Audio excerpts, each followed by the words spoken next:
మా ఇద్దరి బాధకి మీకు న్యాయం చేయడానికి నరేంద్ర మోదీ గారు ఉన్నారు. మేము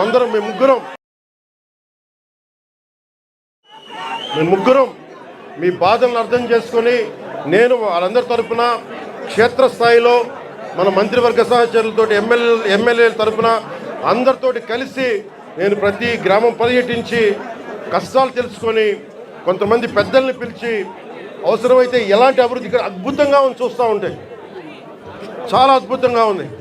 ఉదాహరణకి ఇలాంటి ఇల్లున్న చోట మంచి ఇల్లు చేసి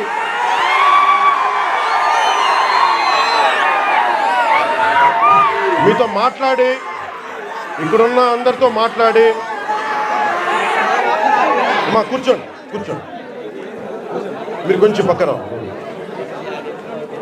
ఇలాంటి సుందరమైన ఈ కనిపించే చోట ఇలాంటి కొంత మైదానం ప్రాంతంలో కనిపిస్తే ఇక్కడ పల్లంగా ఉన్న కంటే ఎత్తు పల్లా లేకుండా చదరంగా ఉండే ప్రాంతంలో నిజంగా ఇది హోమ్ స్టే అని అంటాం. అమెరికా లాంటి చోట్ల, విదేశాలు లాంటి చోట్ల ఏం చేస్తారంటే ఇలాంటి చోట్ల ఇలాంటి ఇళ్లలో వచ్చి ఉండేలాగా వాళ్ళకి కావాల్సిందల్లా శుభ్రంగా ఉండాలి. విదేశీయులు వస్తారు, చాలామంది అడవుల్ని అర్థం మనకి అడవుల్లో విహరించడానికి చాలామంది వస్తారు. మనకి తద్వారా ఉపాధి అవకాశాలు వస్తాయి, చేతిలో 4 డబ్బులు వస్తాయి. మీరు కూర్చోబెట్టి ఈ మనకి పర్యావరణం కోసం పరిశోధించే శాస్త్రవేత్తలు చాలామంది ఉన్నారు. వాళ్ళందరికీ వచ్చి ఉండాలి అంటే మీరుండే ఇళ్లలోనే. తర్వాత మనకి ప్రకృతికి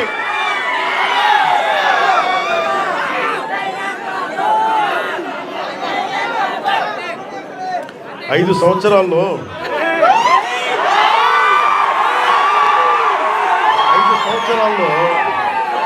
గత ప్రభుత్వం చేసిన తప్పుల్ని ఎండగట్టి గుర్తుపోయింది.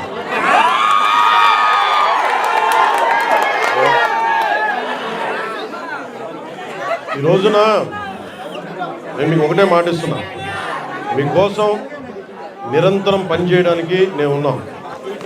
ఈ రోజున మన బడ్జెట్ 19 పంచాయతీలకు సంబంధించి ఇలాంటి రోడ్లే దాదాపు 40 కోట్ల రూపాయలతోటి మనం శాంక్షన్ చేసాం. ఇక్కడ పాడేరు, ఇంకొంచెం రంపచోడవరం దగ్గర రోడ్లలో ఇలాంటి పంచాయతీలు పెట్టుకొని ఒక్కొక్క సంవత్సరంలో 350 కోట్ల రూపాయల చొప్పున ప్రతి గ్రామం కనెక్ట్ అయ్యేలాగా ఇలాంటి ఇబ్బందులు లేకుండా ఒక ప్రతిపాదన తీసుకొచ్చాం. నాకు కావాల్సిందల్లా మీ దగ్గర నుంచి సహకారం కావాలి. మీరు సహకారం ఇస్తారని నేను మనస్ఫూర్తిగా కోరుకుంటా ఉన్నాను.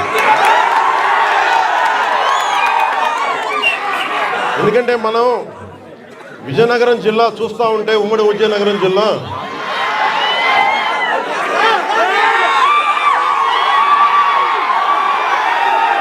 అడవుల్లో కాదు, ఇంత సుందరమైన ప్రాంతంలో పుట్టిన మీరు అదృష్టవంతులే. ఎందుకంటే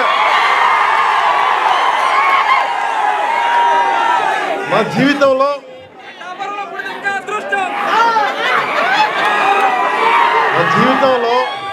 నేను ఎప్పుడు అసూయపడలా, నాకు ఈర్ష్య ఉండదు. ఎవరైనా నాకైనా విజయం సాధించిన ఎత్తుకు ఎక్కి నాకు ఇబ్బంది ఉండదు.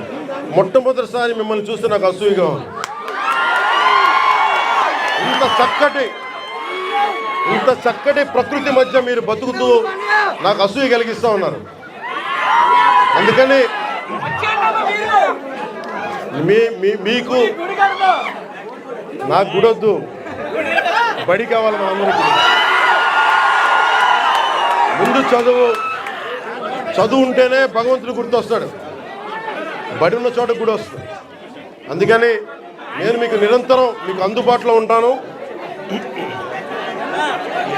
కలెక్టర్ గారికి కూడా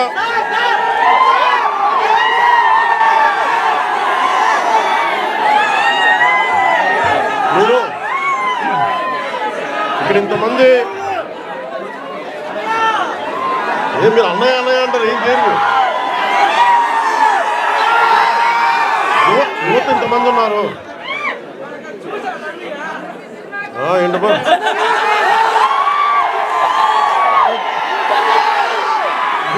యువత ఇంతమంది ఉన్నారు. నేను కోరుకునేదల్లా మీకోసం పనిచేసేవాడు ఒకడు కావాలి. కూటమి ప్రభుత్వం మీకోసం పనిచేస్తుంది.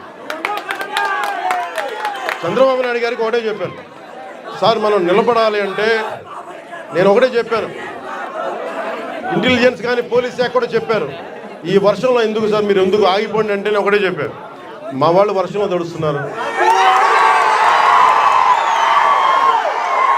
మా వాళ్ళకి రోడ్ లేక బాధపడుతూ ఉన్నారు, నేను తడుస్తా, జ్వరం వచ్చినా ఎలాంటి అవాంతరాలు వచ్చినా మా వాళ్ళ పడ్డ కష్టం కంటే కూడా నేను పడే కష్టం పెద్దది కాదు.